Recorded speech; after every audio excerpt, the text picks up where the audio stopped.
पंत साहब आपके पास आते हुए, क्योंकि अब से थोड़ी देर पहले अमेरिका का जिक्र आया, डोनाल्ड ट्रंप और कमला हैरिस का भी जिक्र आया, इस पूरे सिनेरियो को क्या अमेरिका के इन्वॉल्वमेंट के चलते इस इलेक्शन से जोड़ना आप जायज मानते हैं? जी हाँ, मैं जायज मानता हूँ। देखिए, राजनीति, घरेलू राजनीति इंटरनेशनल राजनीति में भी इम्पोर्टेंट होती है। तो फॉर डेमोक्रेट साइड के लिए उनके लिए इम्पोर्टेंट है कि जो स्विंग स्टेट्स हैं अमेरिका में, जहां से इलेक्शन जीता जाएगा, मिशिगन, पेंसिल्वेनिया में ज्यूइश पॉपुलेशन है, मिशिगन में मुस्लिम पॉपुलेशन है। तो और उनके डोनर्स भी मुस्लिम हैं, और इजरायली सपोर्टिंग ज्यूज भी हैं। तो उन दोनों को उनको बहुत इंपॉर्टेंस देना पड़ेगा, उनको देखना पड़ेगा, कैलकुलेट करना पड़ेगा। तो यही प्रॉब्लम हो रही है कि डेमोक्रेट साइड पे उनकी काफी सारी लॉबिंग हो रही है कि या तो इजराइल को खुली छूट दें या फिर इजराइल को रोकें। और रिपब्लिकन साइड पे लोग सोच रहे हैं कि डोनाल्ड ट्रंप आएंगे तो ये सब रुक जाएगा, इजराइल को भी रोका जाएगा और ये युद्ध नहीं होगा।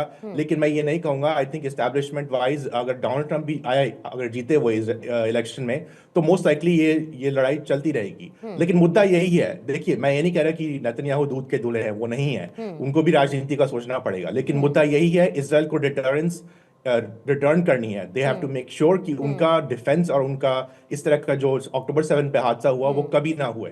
तो जो वो आज करेंगे, जो वो नेक्स्ट मंथ में करेंगे, वो इलेक्शन के बारे में नहीं सोचेंगे। Netanyahu is not thinking about that. वो सोचेंगे कि उनकी डिटरेंस कैसे रहे, ताकि कोई भी देश ये ना सोचे कि इस तरह का हम जो अक्टूबर 7 पे हुआ है वो फिर से हम करें इजराइल पे, to put pressure on Israel. इसी बात को आगे लाते हुए दीपक बोरा साहब, जो अभी अभी अनंग ने कहा कि ये जो नेतन्याहू का थॉट प्रोसेस है वो कहीं ना कहीं उस बात से पैदा हुआ है जब यहूदियों पर जिस तरीके से हमले किए गए, फिर उसके बाद अपने आप को सरवाइव करते हुए इजराइल किस तरीके से यहां तक लेकर आया। और जाहिर बात है कि नेतन्याहू एक बहुत लाउड एंड क्लियर मैसेज देना चाहते हैं, फिर वो कोई भी देश क्यों ना हो, कि अब हमको दबाने की कोशिश आप करेंगे तो हम दबने वाले नहीं, हम रिटेलिएट करेंगे। लेकिन ये रिटेलिएशन किस हद तक लेने के लिए इजराइल आपको तैयार नजर आता है? आपने ये बहुत अहम प्रश्न पूछा है। इनकी बैकग्राउंड आप जानते हैं, जनरल सिन्हा भी जानते हैं। बेंजामिन नेतन्याहू का जो भाई था, बड़ा भाई योनी नेतन्याहू, वो रेड एंटेबी में जब इन्होंने हमला किया था अपने जहाज को छुड़ाने के लिए और अपने बंदूकों को, युगांडा में बहुत साल पहले, उसमें वो शहीद हो गए थे। And he has fought for Israel. सब जंग में ये लड़ा है बेंजामिन। मैं तो मिला हूं, मैंने बात सुनी है इनकी, 20 साल उस एरिया में रहा हूं। He is committed to the safety of his country, और कुछ नहीं वो समझता। और अगर उसके लिए दुनिया को बताना पड़े, ये मेरा मानना है कि मेरे पास परमाणु हथियार हैं और मैं उनका प्रयोग करने से पीछे नहीं हटूंगा। He may just do that. So, ये जो सरकार है यहाँ पर, committed to the safety and security and survival of Israel, और भारत जैसे उनके दोस्त जो हैं, हमारी भी कमिटमेंट यही है, सर्वाइवल ऑफ इजराइल। इतिहास में मैं नहीं जाऊंगा, विकिपीडिया में आपने पढ़ना है जो पढ़ लीजिए। लेकिन the important thing is, Israel की सर्वाइवल पूरी दुनिया के लिए एक संदेश है। अ डेमोक्रेटिक कंट्री, एक ऐसे एरिया में जहां पे डेमोक्रेसी का नाम कोई जानता नहीं है। So Israel has to survive for the rest of the world's success for the democratic experiment. Alok Bansal साहब, एक बार फिर से मैं वापस अपने उसी सवाल पर आती हूं, क्योंकि मैंने इससे पहले भी अलग अलग जंगी मैदानों का जिक्र किया है। ऑलरेडी पूरी की पूरी दुनिया इस तरीके के वॉर फ्रंट्स को देख रही है। जियोपॉलिटिकल चेंज की बात अभी अभी के सिन्हा साहब ने भी की है। लेकिन इस जंग के बीच में जो इम्पैक्ट ओवरऑल पड़ रहा है, क्योंकि इजराइल रुकने वाला नहीं, इधर हमास की तरफ से भी रिटेलिएशन की बात हो रही है कि अगर इजराइल सोच रहा है कि हम यहां खत्म हो जाएंगे तो ये उनकी बहुत बड़ी गलतफहमी है। एक नेता का ये भी बयान आता है, वो भी रुकने वाला नहीं है। फिर अलग अलग कंट्रीज अलग अलग मोर्चों पर सबके साथ खड़े हुए हैं।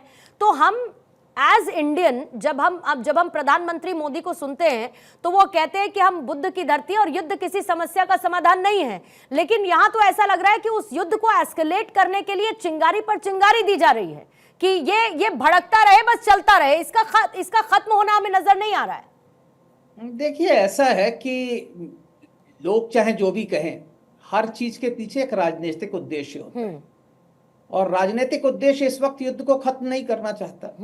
अगर आप देखें, 1 साल हो गया, 1 साल, गाजा कितनी छोटी सी जगह है, अगर आप देखें जी, तो कितनी छोटी सी जगह है, क्या ऑब्जेक्टिव अचीव कर लिया 1 साल के अंदर। हकीकत यह है कि जो रिस्पॉन्सिबल लोग थे वो मारे गए।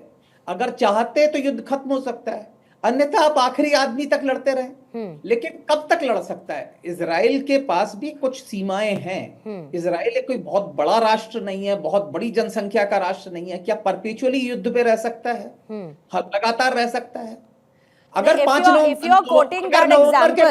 नवंबर के बाद डेमोक्रेट्स अगर बंसल साहब, अगर आप ये उदाहरण कोट कर रहे हैं तो फिर तो अगर आप इजराइल की लिमिट बता रहे हैं तो मुझे फिर आई मस्ट मेंशन यूक्रेन, क्योंकि यूक्रेन की कितनी लिमिट थी ये हम सब जानते हैं, और रशिया किस हद तक जा सकता था ये हम सब जानते हैं, but still Ukraine survive so far. But Ukraine को पूरे पश्चिमी देशों का सहायता है। हाँ। यहाँ तो पश्चिमी देश पूरी सहायता दे रही है। गाजा को किसकी समर्थन है? गाजा को तो आपने पूरी तरह से ब्लॉकेड कर रखा है, फिर भी आप एक साल में नहीं कर पाए। देखिए, military science is a different art. Ukraine is a different country. Ukraine को पूरे नेटो का सपोर्ट था, आज भी सपोर्ट मिल रहा है उसको। उसके वहां पे भी आज एक्सपोर्ट्स अलाउड है। गाजा कहां से? Gaza is completely blockaded. लेकिन उसके बावजूद एक साल के अंदर आपका उद्देश्य तो नहीं खत्म हुआ ना।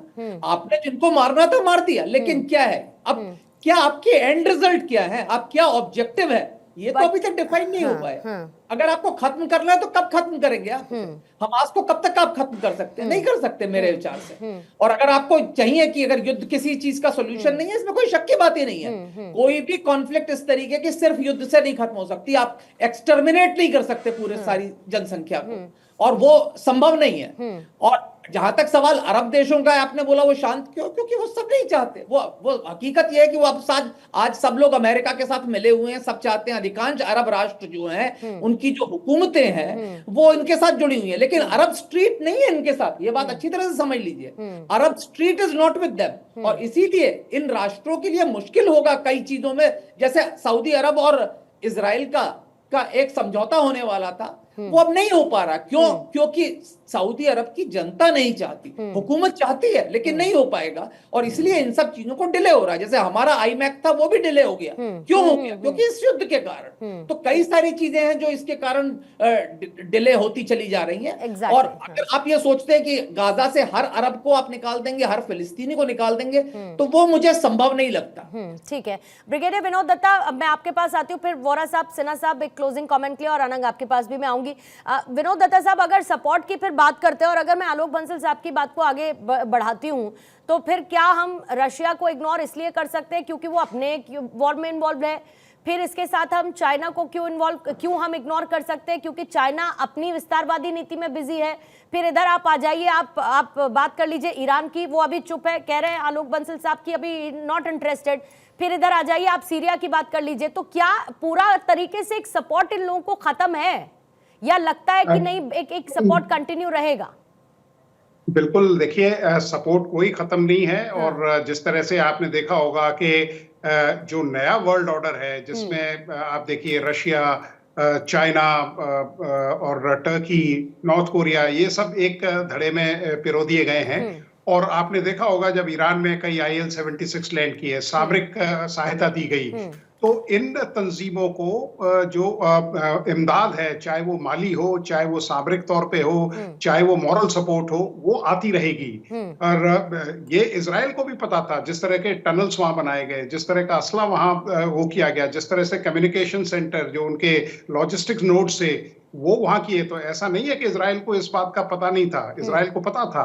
और ये जो सारा जो मेडिटेरेनियन वगैरह से जितना सपोर्ट आ रहा है, वो हमास और हिजबुल्लाह को आता रहेगा। अभी जिस तरह का सपोर्ट ईरान कर रहा है या बाकी के जो देश हैं वो कर रहे हैं, तो इन तंजीमों को, क्योंकि बिना पैसे के, बिना मॉरल सपोर्ट के, बिना माली इमदाद के ये तंजीमें सरवाइव नहीं कर सकती। आप अफगानिस्तान का एग्जाम्पल देख लीजिए कि जब तक पाकिस्तान ने वहां दहशतगर्दी को सपोर्ट किया, वो चुप रहे। जब वो बंद हो गया वहां से फंडिंग, तो उन्होंने बंदूकें पाकिस्तानी सेना की तरफ तान दी।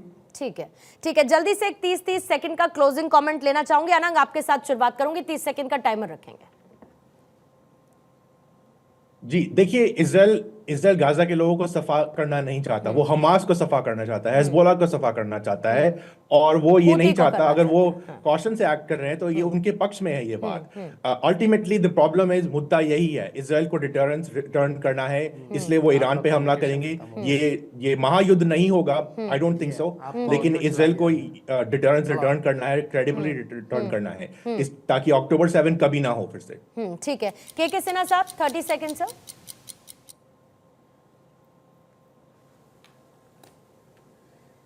के सिन्हा सर 30 सेकंड सर।